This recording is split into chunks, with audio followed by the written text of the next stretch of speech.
આ સૂરાની ઉપર સ્ટડી કરતા અમુક મુફસ્સિરીને ઘણું લખ્યું છે કે આ કયા વખતની વાત થઈ રહી છે. કોઈ એમ કહે છે આ વખત છે જ્યારે આપના પૈગંબર પ્રોફેટહુડ ડિક્લેર કરી અને એમના આ દુનિયામાંથી ચાલી જવા એ ટાઈમ 23 વર્ષની વાત છે. બીજા એમ કહે છે કે આ વખત ઇમામે ઝમાનાના ઝુહુર આવશે એ ટાઈમની વાત છે. બીજા કહે છે આ જે હમણાં હાલાત દુનિયામાં છે એ વખતની વાત થાય છે. અને બીજા મુફસ્સિરીને કીધું છે કે જો તમે સમજવા માંગો તો આ વખત ઇન્સાનની હર જિંદગીની મુદ્દતની વાત થાય છે કે જબ કોઈ જવાન દીકરો કે દીકરી શાદી કરવા માંગે છે તો એ વખત बहुत इम्पोर्टન્ટ છે. इम्पोर्टન્ટ કેમ છે કે એમાં એક ગલતી થઈ ગઈ કે મિસ્ટેક થઈ ગઈ કે એમનો જે પાર્ટનર છે સ્પાઉસ સિલેક્શનમાં ભૂલ થઈ ગઈ તો એની જિંદગી બરબાદ થઈ જાય છે. તો એ વખત એ માટે મુહિમ છે. પછી શાદી થઈ જાય, બચ્ચાઓની તૈયારી કરે છે, એમાં કેટલી અમલ કરવું પડે, શું ધ્યાન રાખવું પડે તો આપણને ઔલાદ નેક થાય. જે મેડિકલ સાયન્સ જાણે છે એ જાણે છે કે પહેલા 3 મહિનામાં જ્યારે હમલ હોય છે ઓરતને એ 3 મહિનામાં એટલી કાળજી રાખવી પડે છે કે કાંઈક દવામાં ભૂલ થઈ ગઈ કે કોઈ એવી દવા ખાઈ લીધી તો નુકસાન થઈ શકે છે. તો એ ટાઈમની વાત થાય છે. કોઈ કહે છે કે પહેલા જે 5 વર્ષ બચ્ચાની તરબિયત હોય છે એમાં ભૂલ થઈ ગઈ તો બચ્ચાની જિંદગી બરબાદ થઈ જાય છે. ખાસ મુફસ્સિરીને લખ્યું છે કે આ જે વખતની વાત થાય છે એ આપણે જે ઇંગ્લિશમાં કહીએ છીએ ટીન એજ 14 વર્ષથી 22 વર્ષ જે આપણે લખીએ છીએ એ વખતની વાત થાય છે. ટીનેજ ફ્રેન્ચમાં ગુજરાતમાં શું કહે તમે? એ ટીનેજ કહે છો? એડોલેસન્ટ.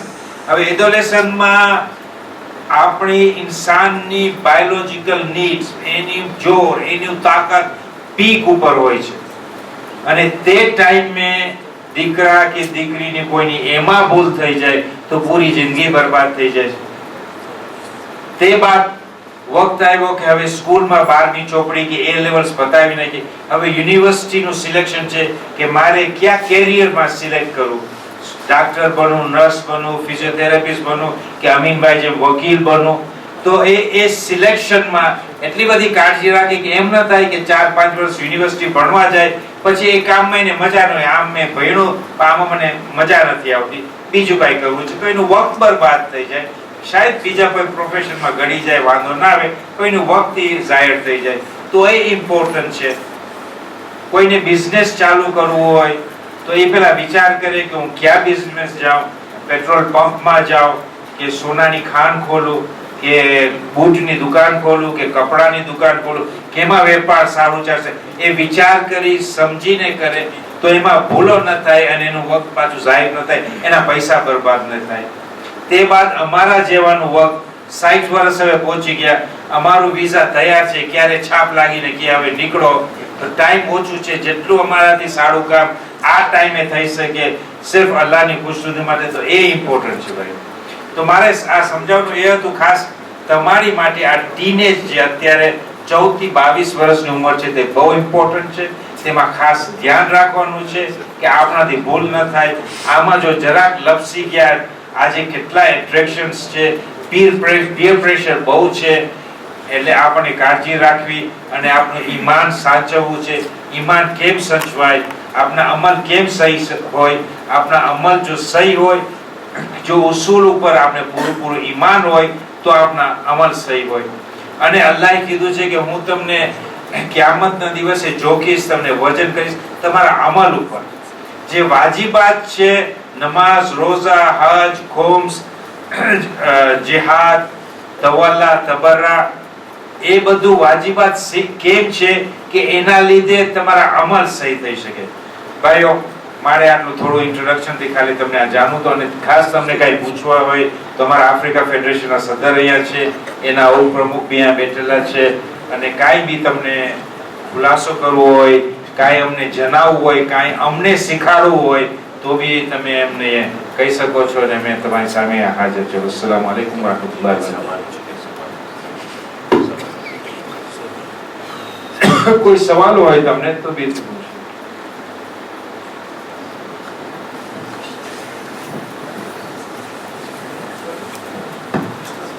બિસ્મિલ્લાહિર્રહમાનિર્રહીમ. યુનિયનના પ્રમુખ સાહેબ,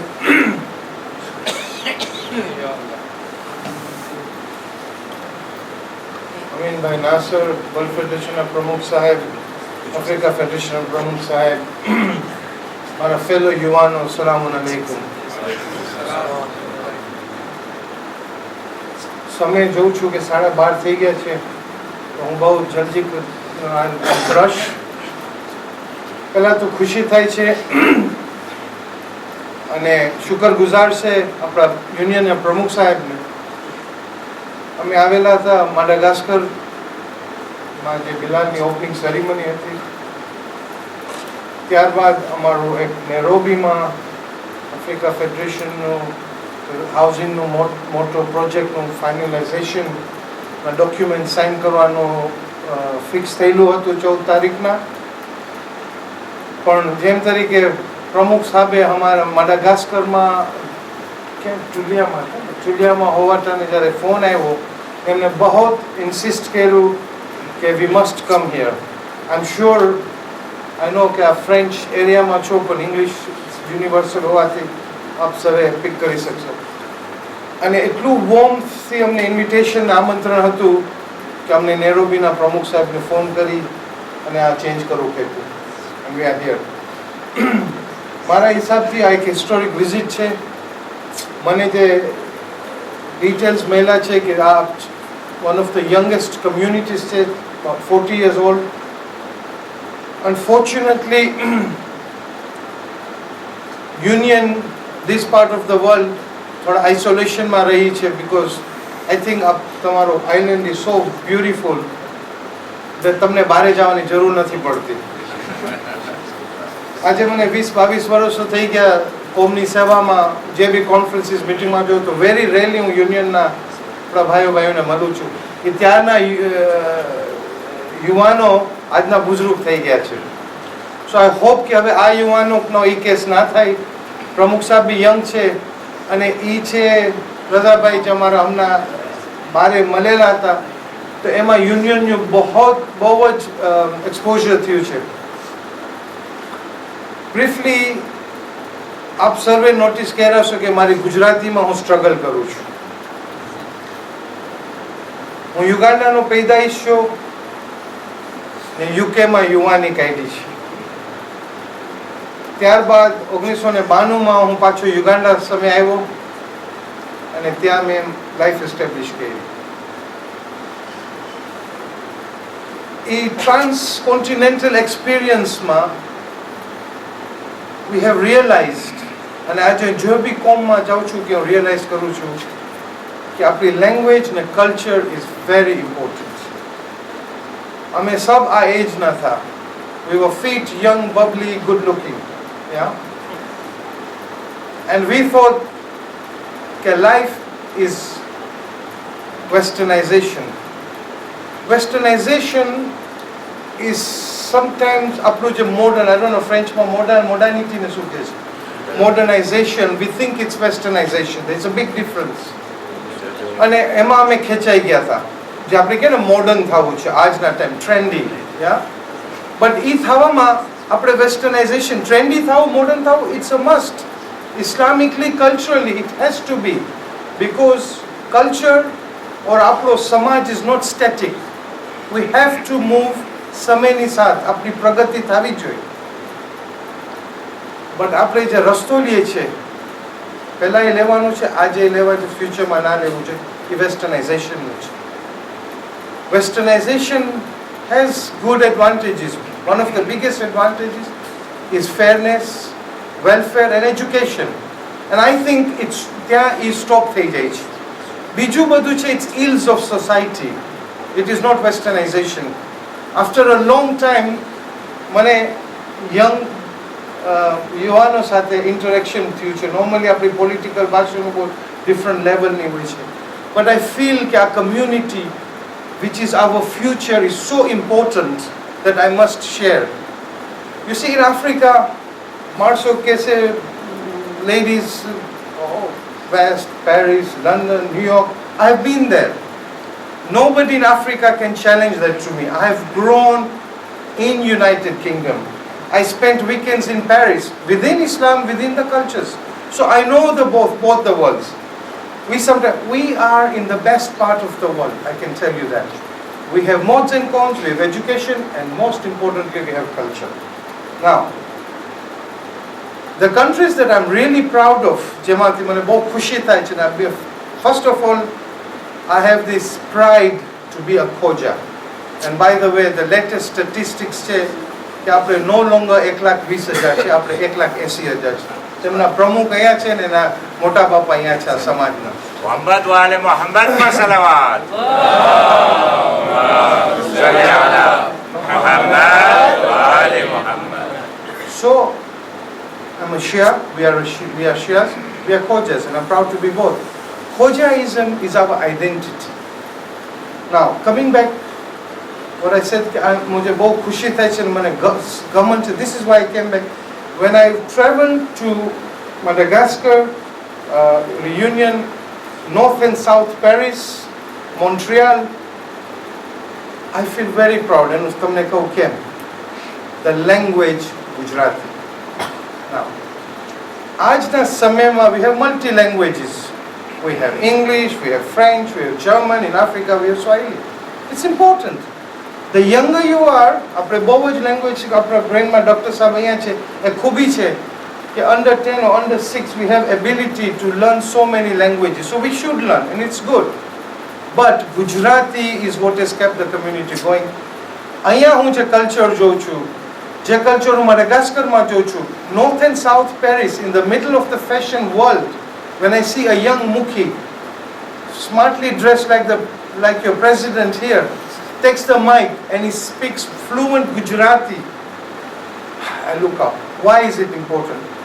આપણે ઘરમાં we can speak French, English with our parents and we can get through. Language એક એવી વસ્તુ છે, my brothers and sisters, મારા બુઝુર્ગો, કે જેનાથી આપણું કલ્ચર રહે છે. ઇંગ્લિશમાં કહેવત છે, let go of the language and gone is your culture. Language પકડશો, આપણું કલ્ચર નહીં જાય. આપણે કલ્ચર મેન્ટેન કર્યા, we are going to be the most successful community. Because જે લોકોએ કલ્ચર ગુમાવ્યો છે, and I'm telling you, be proud of the culture. Don't be proud to copy westernization. That's not culture. એ લોકો આ culture પકડવા વાસ્તે, they're yearning, they're dying for it.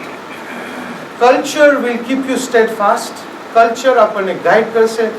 I, to some extent, all the elders I'm seeing here, mashallah, are very successful in life.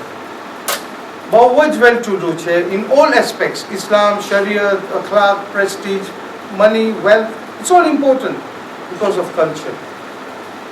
So મેં યુકેમાં જોયું છે ને અહીંયા આવીને I don't want this to happen and that's why we are now promoting કે ગુજરાતી આપણી માતૃ ભાષા.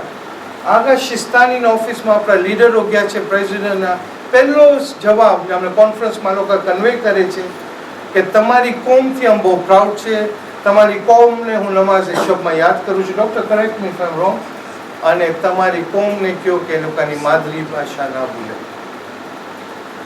It's so important, we underestimate. Ajay, what I see the cultures here, and I see the cultures in Madagascar, and I see the culture in Paris, it is A1. And any community in the world, whether it's Toronto, London, Uganda, Kenya, Tanzania, can come and challenge. You can quote me on this. And that is only because of the language. I won't take much of your time. Hopefully, Pramukh Sahab, મને ફ્યુચરમાં અગર સમય મળે અને અમે આવે ને આપણે ઇન્ટરેક્શન કરે. ટાઈમ બહુ ઓલું થઈ ગયું છે, we are all very tired. Don't let go of the language. It's an extra language. And today, the fastest growing middle class in the world is India, where it's a middle class of 400 people. The 400 million market, it's a world focus. So why not be proud of it? પહેલા inferiority complex હતું Gujarati. Okay, finally before I go, in the last 30 years since I went to Europe, I'll tell you what's happened. The youngsters who went to Europe, જે language કાઢી નાખ્યા, એ લોકો ત્યાં જઈને કે English ને ફ્રેન્ચમાં બોલે. મસ્જિદમાં બી જાય, ઓ મારા સન સાથે, you know, to show that something. જ્યારે 16, 18, 20 years નો ટાઈમ પાસ થઈ ગયો, the same parents માથામાં they lost the children. Why? Culture ગયો. I'll give you a simple example. What's your name? Sorry. તમારું નામ શું છે? શાહજાદ. આપ ગુજરાતી બોલો છો ને? Wonderful. I picked the wrong person. I'm sure અહીંયા બધાય બોલતા હશે. But if Shahzad didn't know Gujarati, એનો વાંક નથી. Smart guy doing his studies. Daddy ઘરે invite કર્યું છે. Family is regular thing that. What is our socialization? Is family and culture. Now because એના મા બાપ, not in his case, એને નથી શીખાય. So આવી રીતના સમજમાં હોય કે આ dad Englishમાં કે it's a bore. What do I do? I don't understand what you're doing. That's it. Yeah. You can be on the net upstairs or go out with your friends. It's not his fault. He is out of touch. Now he's going away. And no cultures that develop થાય છે બહાર થાય છે. No fault of his. It's parents. So you tell your parents also to adopt them. You are the parents of tomorrow. Because it's not your fault. You don't want to sit. If I'm sitting here and you guys are speaking in French, one day, 2 day, 4th weekend, I'll say bye. I'm going out. Yeah? So, Pramukh Sahab, thank you very much for this opportunity. Inshallah, keep your language up and you guys will go far. Assalamu alaikum.